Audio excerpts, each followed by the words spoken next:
the last days of the ISIS Caliphate, and I'm coming to you again from Syria. I'm Chuck Holton, and this is The Hot Zone. This is The Hot Zone. Engaging with the news in a whole new way, international war correspondent Chuck Holton brings insight into areas of crisis and lets you help those affected.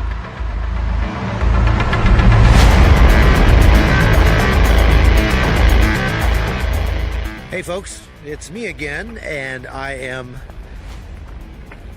just finishing up a long, arduous day out with the Syrian, the refugees, I guess, or internally displaced people that are leaving the last enclave of ISIS in Syria.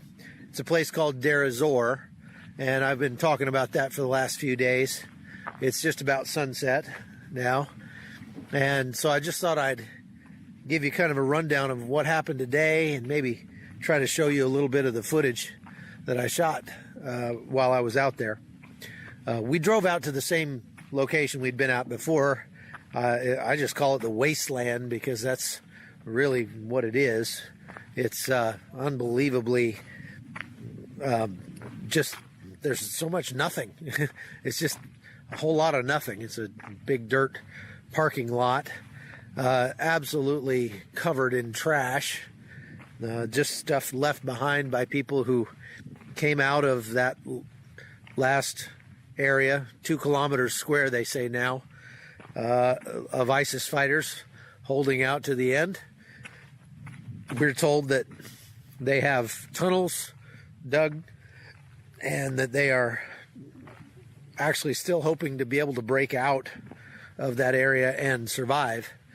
Although when we got to this collection point this morning, there were, I don't know, probably 10 or so former ISIS fighters who had left that area and had surrendered. Now, I say they're former ISIS fighters. I guess there's no way to know that for sure. If you ask them, they certainly are not going to tell you that they are former ISIS fighters for obvious reasons, because if they did, that wouldn't make things any easier for them now that they've surrendered. So typically what they're doing is laying down their arms, and they are turning themselves into the Syrian Defense Forces in lieu of turning themselves into Assad's forces, which are on the other side of that enclave, coming in from the west. And they are saying, oh, I was a bus driver, or I was a plumber, or whatever. I didn't fight for ISIS. I was just a guy in there, and they made me stay there and work for them. So I guess that's what you would expect them to say, and I guess there's some possibility it might be true, but it's not real likely. If they're still in there at this point, that means that they chose not to escape at an earlier time, and there must have been a reason for that, because you don't stay in a place like that unless you kind of either have to or want to, and they had other chances to escape. So I think that it's likely to say that they were definitely bad guys. But they're pretty broken now.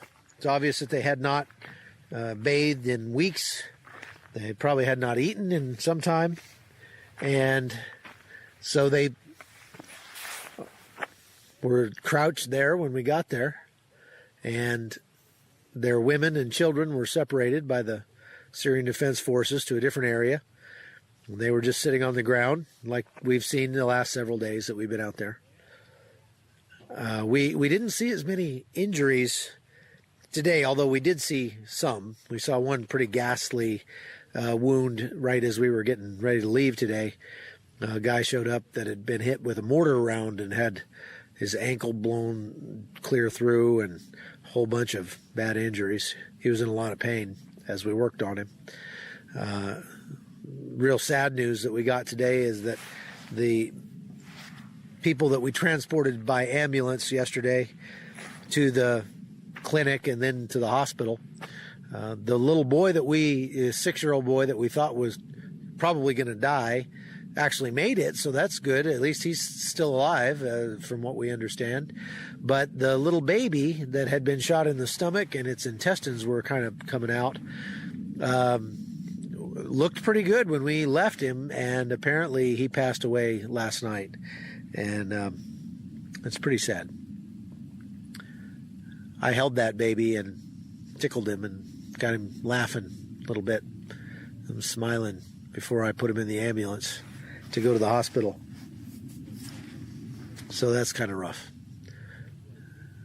It's really sad to see these babies suffer because of the sins of their parents. But that's kind of what we're promised, I guess. That's why it's important to be a responsible parent, to be a good parent. Take care of your children. But these poor kids don't have a lot going for them. Today, I ran into, as soon as we got there, I found a woman who spoke English fairly well. She said that she was from Russia, or Dagestan, which is, I guess, some province of Russia, or former province of Russia, whatever. How many children you have? 3. 3 children. And when did you come to Syria? 4 years ago. 4 years ago? Mm. Here, go show your baby. How old is this baby? 1 and 1.5. 6 months. Okay, yeah, 1.5. Beautiful, Chocolate. beautiful baby. So what happened to her face? Fire. Oh, burn. Can we help her? Maybe. Oh, I hope so. We love baby. But she spoke pretty good English. She was 24 years old. She had 3 children. She was not very excited when we showed up and started asking her questions. She didn't want to talk a lot. I think that pretty much all these people know that they're most likely going to jail. Again, if they're coming out of that area at this time, unless they are children or were children when they were taken in there, there's a good chance that they're wives of ISIS fighters. Indeed, this woman said that she had divorced her husband, which is strange, and she was traveling with friends. Probably not likely that she had divorced her husband. It's more likely that he had been killed fighting for ISIS. But got an interesting interview with her. And then there was another woman later in the day who showed up who spoke very good English. She was French, but she was a true believer. This woman, she knew the deal, and she was not only ISIS wife, but she was, I would say, ISIS herself. And she was unapologetic about what ISIS had done and what they were doing. She was unapologetic about the terror attacks that they've perpetrated around the globe. Pretty angry. And it was clear that her husband had been killed in the fighting probably just days ago. She escaped with, I think she had 3 children there. And you know, it's kind of strange to talk. Whoop, I just almost fell off of this. Just almost fell off of this berm I'm standing on. It's the high point. I'm getting up here so we can see the sunset. It's beautiful sunset out here. I showed you on the other podcast yesterday just how incredibly vast and sparse it is out here. But you can see that's a nice sunset back there. Makes for real nice sunsets. Absolutely no cell service out here or anything. I've got a satellite phone, so the only way I can keep in touch with anybody. Anyway, we're only about, I would say, maybe 3 or 4 miles away from the fighting right now. From up here, over the last several days, we've heard airstrikes and explosions. I can look down that direction and I can see, just barely see the river. And that's the Euphrates River that goes into Iraq, and that may actually be in Iraq where I can see it because we're that close to the border.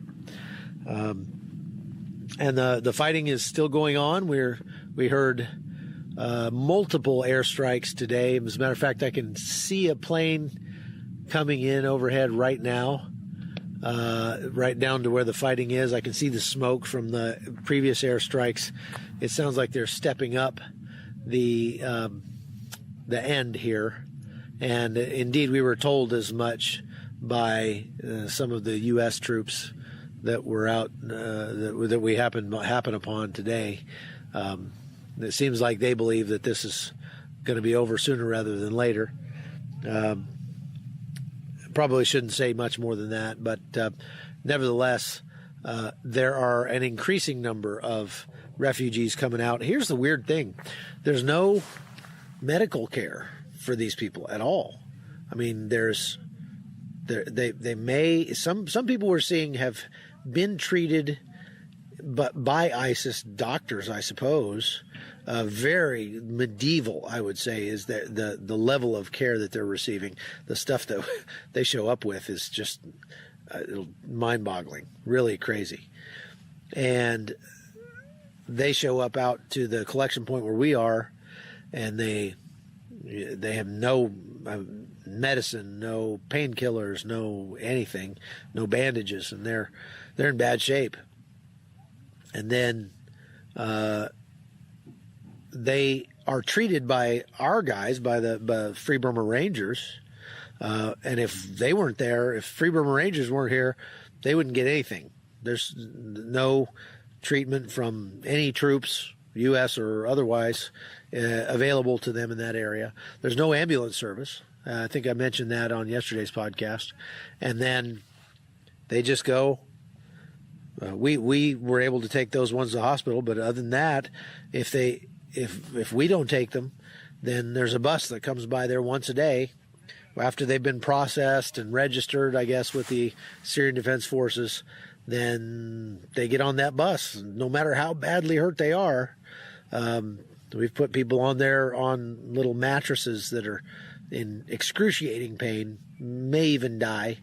And I don't even know where they go from there. They go to some kind of IDP camp somewhere further inland, and are most likely, they probably will receive some sort of medical care there, but I doubt there's a hospital there. So, I mean, it's a good maybe couple-day journey for people leaving the ISIS lines to the nearest medical care. And other than, like I say, the Free Burma Rangers. And that's just, the gravity of the wounds that I've seen in the last couple of days is pretty astounding. And to think that those people are just hobbling their way up here with no medical care, with those kind of wounds, just makes you kind of marvel at what the human body is capable of. I'm going to show you the sunset again because the sun's just going down, and it is spectacular. Absolutely beautiful. Check that out. Wow. And you can see, if I rotate around, there's just a whole lot of nothing all the way around us here. You could, like I say, I can see probably 10 miles or more standing on this berm. And there's no buildings, there's no cellular service, there's no paved roads, there's no nothing as far as the eye can see in every direction. The only thing, as I said before, that I can see is these little berms that are pushed up here on this military base. To call it a military base is actually kind of a joke. It's not a military base. It's just a square of earth with two shipping containers in there, one for the several, there's probably a squad of SDF guys to sleep in, and the other, I think, is where they cook. I'm not sure. Bathrooms are pretty much right where I'm standing, and anywhere else you can go to try to find a little privacy. There's a whole lot of trash and waste, and human and otherwise, down here on the other side of this berm that I'm standing on.